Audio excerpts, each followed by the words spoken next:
impressive. I'm the only Not one that like can teach you. Take your hat off and I might go out and kick somebody in the head. I might grab a girl. GG Allin. I'm sure it's online, and man, that dude was. You sure nuts. he wasn't mental, not edgy? GG Allin and the Murder Junkies. The music of GG Allin, one of the raunchiest of underground performers. GG Allin and the Toilet Rockers. GG Allin has been called the most violent man in rock and roll. Warning. The following video discusses the life and career of GG Allin, an infamous punk rock figure known for his extreme and often disturbing behavior. The content will include mentions of grotesque acts, violence, self-harm, abuse of narcotic substances, and adult themes. The Rock Tone does not endorse any of the actions performed by GG, and only shares such instances under an educational context. Viewer discretion is strongly advised. Hey guys, welcome back to the Rock Tone. Today I'll be documenting one of punk rock's most polarizing and controversial figures. Someone who blurred the line between music and performance art, rebellion and complete chaos, a self-proclaimed messiah, a rock and roll terrorist, and the original outlaw scum, ladies and gentlemen, I give you, Mr. GG Allin. The term unhinged is thrown around a lot these days, but in all honesty, there isn't a better way to describe the musician born with the name. Actually, I'll allow GG's brother Merle Allin to tell you. His real name was Jesus Christ Allin. Yes, that was his actual birth name. Their father was an unstable and deeply religious fanatic who named his son Jesus after experiencing a vision of himself fathering a messiah. Draw your own conclusions here, but the poor guy didn't exactly have the best start at this thing called life. I'm no psych major and have my own problems to interpret, but I find it highly likely his father's antics were deeply rooted into GG, starting at a young age, eventually surfacing while intoxicated or performing, often simultaneously. Rock and roll is revenge. Merle was interviewed by Mark Lyda of Soft White Underbelly, and he discusses their father at great length.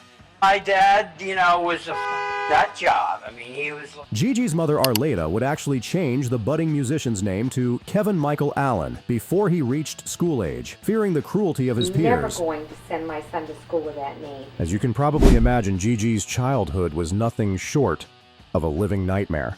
Aside from being a religious nut, GG's father was also downright abusive and controlling. Their father had strict rules and would sometimes even dig graves in the backyard, threatening the entire family with death. Thankfully, around 1961, when GG was roughly 5 years old, his mother scooped him and his older brother up and ran for the hills. She filed for a divorce and moved back in with her mother, or GG's grandparents. GG struggled with his school lessons and wasn't particularly popular with peers. Compounded by his strong nonconformist nature and interest in cross-dressing. Anybody or anything except for myself and my mission. He had few friends. While being interviewed by Todd Phillips for the documentary Hated, a former school teacher of GG's revealed his beliefs that GG was already dabbling with hard drug use in high school.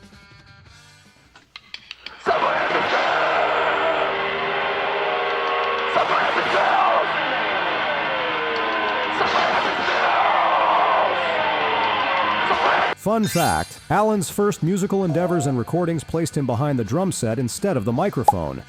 While still in his teens, he and his brother Merle formed their first band. So around 1975, we formed our first band together. It was a band called Little Sisters Date. Given his strong anti-authoritarian stance and ultra-punk persona, I was surprised to learn that they covered bands like Aerosmith and Kiss.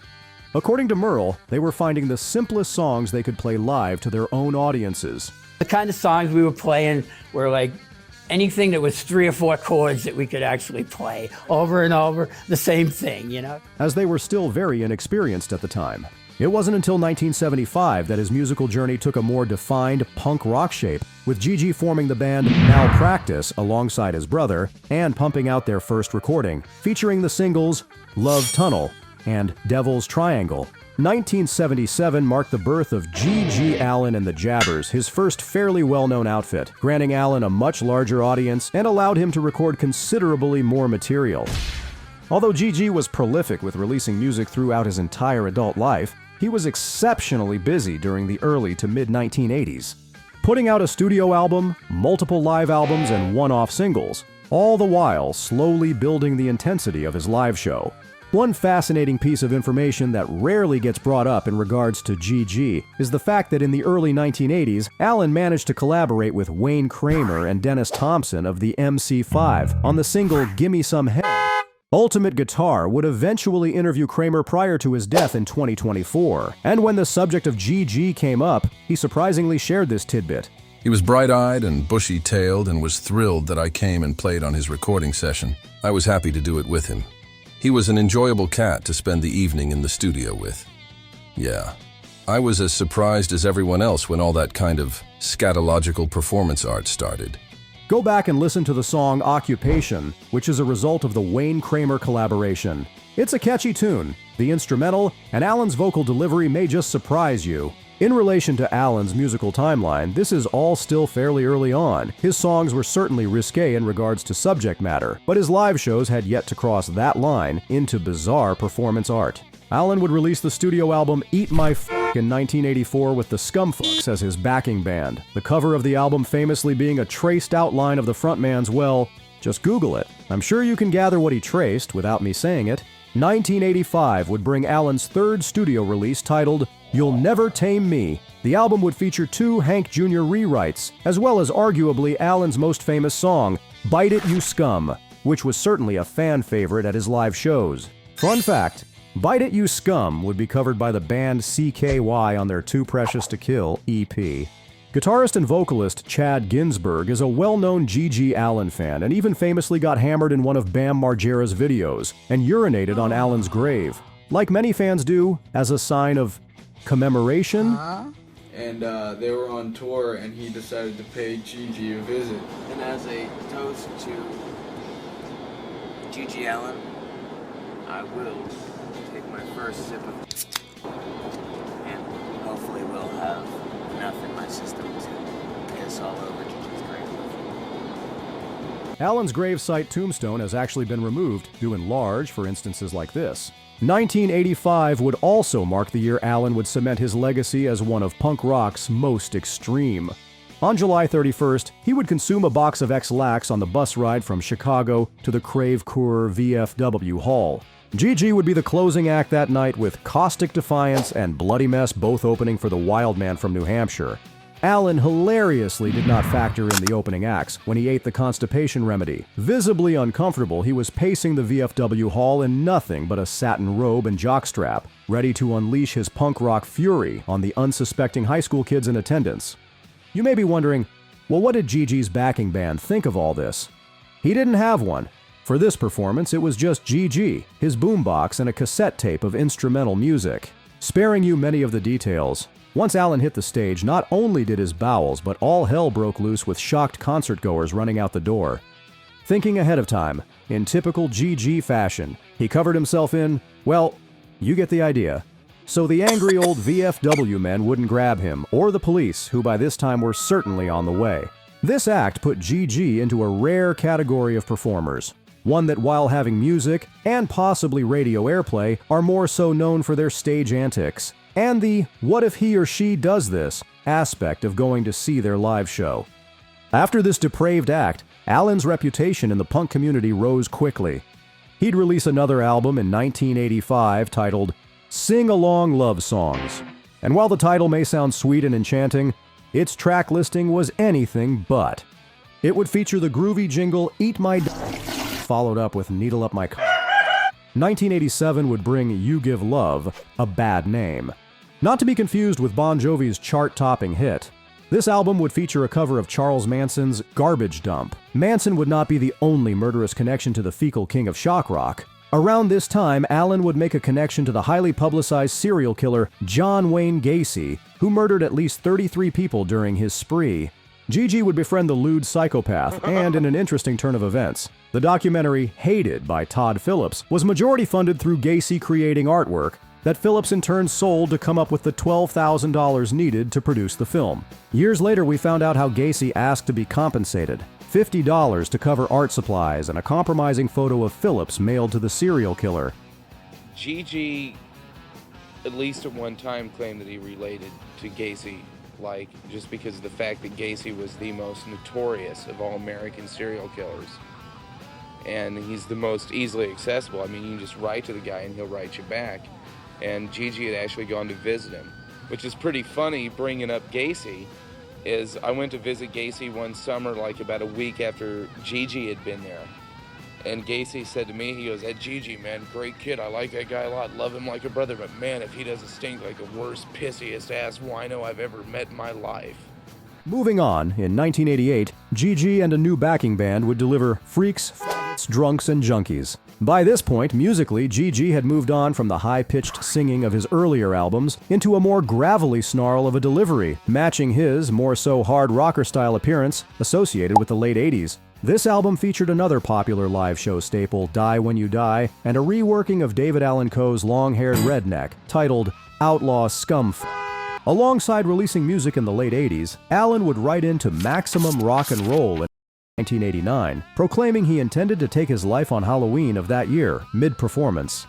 He wouldn't have the opportunity, as he would get locked up in Michigan for felonious assault. We, the jury, find the defendant, Kevin Michael Allen, guilty of... He'd be imprisoned on Christmas Day of '89 until March of 1991. He would spend that time writing new material for upcoming albums and planning his future assault on America. We can't be stopped, and I won't be stopped. Within a month of being released in 1991, Allen would release his 7th studio album, Murder Junkies, a collaboration with the band Anti-Scene, hailing from North Carolina.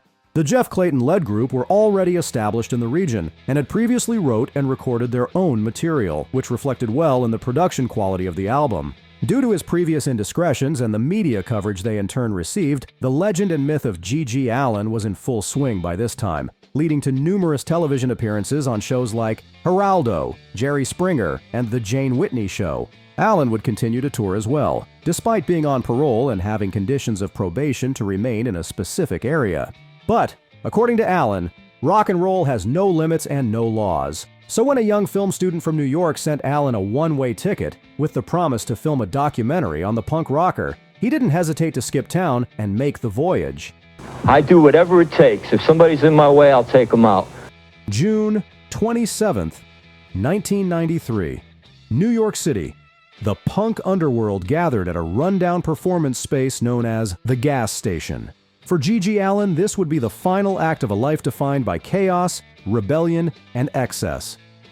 Like many of his live shows, his set was short-lived, lasting barely a few songs before descending into complete anarchy. As tensions erupted, GG abandoned the stage, taking his followers with him into surrounding streets.